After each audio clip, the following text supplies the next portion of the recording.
Hugues et fraternité, la tête dans le cul, mal au dos à force de dormir sur un matelas de merde aussi fin qu'une feuille de papier. Ou peut-être de me faire enculer par le système, je sais pas, peut-être un peu des deux. C'est le moment idéal pour tourner mon monde de merde 4. Bienvenue en France, un futur ghetto pédophile. Les HLM ont décidé d'arrêter leurs travaux d'entretien, leurs travaux de reconstruction. Bon, déjà que c'était la merde de vivre dans une cité, ça crée du communautarisme à donf et les chances de réussite sociale sont peu élevées. Alors maintenant qu'on va arrêter les travaux, je te dis pas la merde que ça va être. On va se transformer comme les vieux quartiers ricains. Les gens ils vont se bouffer la gueule. Terre d'accueil, France, terre d'accueil des pédophiles. Encore une putain d'affaire de pédophiles. Putain, j'entends parler que de ça ces dernières années. Et jamais les gens ils sont inquiétés en l'occurrence. Un gars de 30 ans a violé une gamine de 11 ans.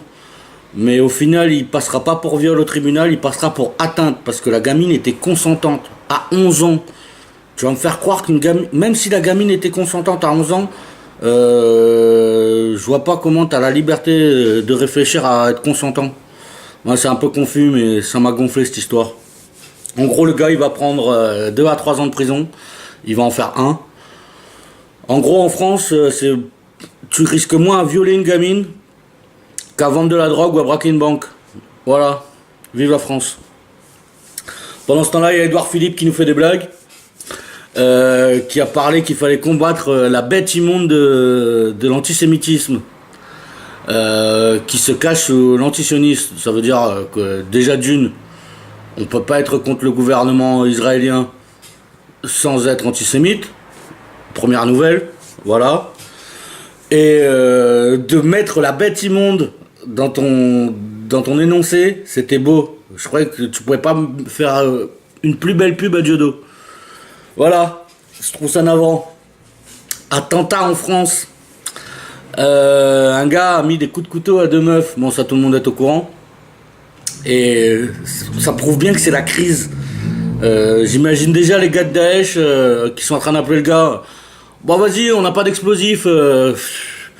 Prends 2 couteaux, vas-y, fonce dans la foule. Un attentat au couteau. C'est vraiment la crise. Pendant ce temps-là, bien sûr, ils n'ont pas eu de chance. Et déjà, il y a une affaire que je me pose là-dessus. Les militaires français. Dans ma tête, c'était encore des gars formés au combat et tout. Mais bon, un gars qui arrive au couteau, si t'es pas capable de l'immobiliser ou de lui tirer 2 balles dans les jambes pour qu'il arrête de bouger, je sais pas à quoi tu sers, quoi. Voilà. Je vois pas comment t'as eu besoin de le tuer alors qu'il était au couteau, le gars. Bon, bref. Et bien sûr, ils se sont fait voler la vedette par les attentats aux USA. Un vieux de 60 ans, blanc, qui tire sur un festival de country, un concert de country. Tous les journalistes en PLS, parce que bah déjà c'est pas un rebeu, c'est un fou, et on n'était plus habitué aux fous. Et un gars de 60 ans, blanc, qui tire sur un festival de country, ça rentre pas dans les cases. Tous les journalistes étaient en PLS. J'étais mort de rire. Pas pour l'attentat, mais pour les journalistes en PLS. Je cautionne pas les attentats, hein, je préfère le dire au cas où. Un connard qui me casse les couilles dans les commentaires. Et voilà, ça m'a fait bien rire que les journalistes cherchent toujours une explication, alors que voilà, tu vas pas la trouver de suite celle-là. Bien entendu, Daesh s'est infiltré dans la brèche. Bah pareil, hein, j'imagine déjà les gars. Bon, notre attentat en France, on a assez pris une quenelle. Du coup, bon allez, un blanc qui tire dans une truc de country, ils vont pas trouver dans quel cas ça rentre. On appelle, on revendique. Du coup, ils ont revendiqué l'attentat aux États-Unis. Bien sûr, tout le monde sait qu'ils ont rien à voir là-dedans. Bon, je peux me tromper, hein, peut-être le gars, voilà, mais ça m'étonnerait. Ça m'a fait bien rire, ça. Bon, petite note, au moins les consignes ont été respectées, tu vois, pendant les attentats. Je suis allé aux impôts il y a pas longtemps, il y a 2 jours, là, et je suis tombé sur une petite feuille de comment réagir en cas d'attaque terroriste affichée sur les pancartes.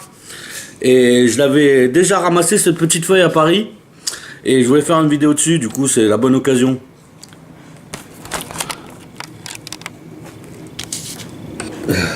Voilà, comment réagir en cas d'attaque terroriste? Bon bah s'échapper, tu vois. Localiser le danger pour vous en les noyer. Bah le danger c'est la France. Du coup, casse-toi. Ça m'a fait bien rire ça. Cette feuille entière m'a fait bien rire. Bon, si t'es blanc, cache-toi derrière un muret. Si t'es noir, comme dans les films américains, essaie d'aider les autres. Voilà. D'accord? Et si tu vois un petit blanc dans la panique, donne-lui un coup de main. Parce que, voilà. Bien sûr, toujours le petit noir à l'œuvre. Préviens les autres pour pas que tu rentres pour pas qu'ils rentrent dans la zone de danger. Voilà. Bon, comme par hasard, le seul gars qui se met en danger, c'est le petit noir. On sait que voilà. Je vais pas m'étaler là-dessus, mais ça m'a fait bien rire, ce petit racisme caché. Deuxième solution, si tu peux pas fuir, cache-toi, barricade ta porte. En gros, ils nous ont pris pour des golemons, quoi. Parce que ces consignes-là, je pense que tout être humain, limite sensé, est capable de les appliquer. Éteignez la lumière et coupez le son des appareils le son des appareils. Tu crois que pendant une tuerie, t'as le temps de faire ça? Tu vas te mettre à découvert pour couper tes appareils, mais ferme-la. Évite de te mettre à la fenêtre. Bon, ça, n'importe quel abruti est capable de le faire. T'as pas besoin d'une fiche pour te le faire. Cache-toi derrière un poteau, un mur, un pilier. Ce qui me semble la moindre des choses. Et coupe le son de ton téléphone. Pareil que les autres. Ça, ouais. En la regarde, ça peut être sensé, mais je pense pas que quelqu'un ait la présence d'esprit, alors que t'es en train d'essayer de survivre à des balles, à des couteaux, à ce que tu veux. Voilà. En gros, planque-toi, quoi. Bon. En France, on a bien suivi la première truc. Un gars arrive au coup de couteau, arrive à coup de couteau pour tuer les gens, bah tout le monde part en courant. Voilà. Tu te mets à 4, tu lui pètes les dents, c'est réglé quoi. Il est tout seul le gars. Mais bon, vive la France. Aux États-Unis, bien sûr, les gens se sont cachés derrière d'autres gens. Voilà, ça c'était beau, j'ai trouvé ça beau. Voilà. Et la summum sur le gâteau, sur cette petite feuille, c'est de 3 là. Alerté. Voilà. Une fois que tu es en sécurité, appelle le 17 ou le 112. Bah, c'est sûr que si tu es dans la merde, ça sert à rien de les appeler parce qu'ils vont pas venir. D'accord? Une fois que tu es en sécurité, que tu crains plus rien, tu peux les appeler. Ils vont peut-être venir. Peut-être. Hein. Et ça, c'est le summum sur le gâteau. Ne pas courir ou faire de gestes brusques vers la police. La police qui est censée nous aider, bah... Ne cours pas vers la police, tu vois, ils sont bien là avec leur petit camion et leur bouclier, ils bougent pas, ils vont pas venir t'aider. Mais toi, leur fonce pas dessus parce que tu pourrais te faire tirer dessus, tu vois. Surtout si t'es noir ou arabe. Hein? Garde bien les mains en l'air, rends-toi à la police, même si t'as rien fait. Voilà, je trouvais ça beau, on t'inculque la peur de la police, cache-pistache. Ça m'a fait, ce petite fiche m'a fait un peu bader. Bon, bien entendu, t'as un noir qui est censé là pour donner un coup de main aux gens. T'as pas un rebeu ou un chinois sur la fiche. Tu te doutes bien. Et voilà. Il y a les numéros qu'il y a derrière, c'est mort de rire. La mairie. En cas d'attaque terroriste, t'appelles la mairie. Bon, tu sais pas quoi faire. Pour dire en merde de démissionner peut-être. Le commissariat. Bah, tu sais qu'ils vont pas venir. Mais bon, t'as leur numéro quand même. Les pompiers. Voilà. Ça, c'est le seul numéro utile que j'ai vu là-dessus sur cette putain de fiche. La serrurerie, au cas où si, voilà, t'as perdu tes clés.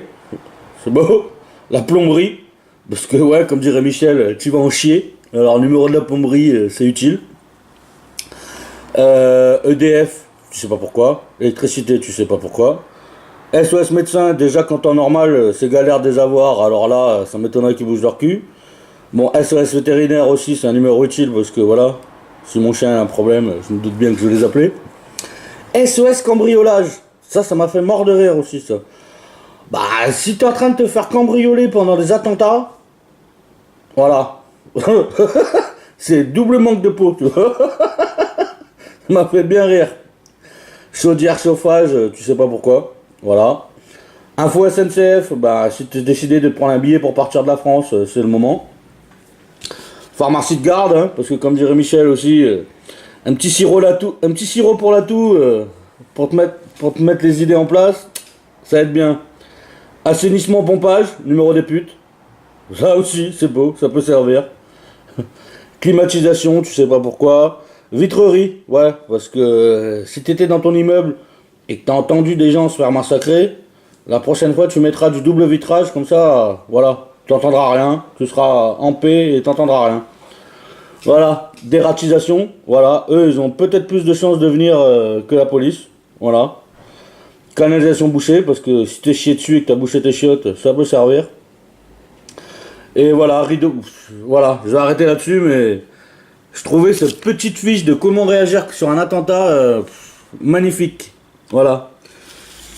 Qui te pousse à l'inaction, à, voilà, qui te pousse à rester un mouton. Voilà, je vais finir cette petite vidéo sur un truc un peu moins hard. Un petit peu de mon enfance, un peu envolé encore ce week-end. J'ai maté de la télé, je sais pas pourquoi je l'ai maté, mais j'aurais pas dû. Je suis tombé sur un putain de défilé d'étam avec Sunny, Sunny, nous on vend notre cul. Sunny, Sunny, nous on vend notre cul. Un concert, un défilé de lingerie d'étam avec NTM qui chantait pendant le défilé. Putain, mon enfance est parti comme ça. Voilà. Comment des gars qui chantent Qu'est-ce qu'on attend pour foutre le feu peuvent faire de nos jours être aussi vendus, avoir vendu leur cul aussi, je sais pas, je trouve pas les mots tellement ça m'a. Voilà. Voilà. T'avais Cool Chain avec sa petite veste Winamax pour faire de la pub. Voilà, ça en a été navrant. Pour donner une comparaison aux vieux. C'est comme si Brassens, tu voyais Brassens chanter à un meeting de Macron. Ah, putain de toi. Ah, pauvre de moi. Avec un t-shirt PMU. Voilà un peu l'image que j'avais dans la tête quand j'ai vu ça. Voilà, ça en était navrant. Bon, on va finir sur une petite note un peu plus gaie. Moi, je suis pas sûr, un peu plus gaie. Mais on va dire que c'en est navrant, mais la seule nouvelle qui m'a pas touché cette semaine, c'est la mort d'Ingrid Betancourt. C'est pas que j'étais content d'entendre la mort d'Ingrid Betancourt, mais ça m'a fait ni chaud ni froid. J'en avais rien à foutre. Voilà. Comme quoi, voilà.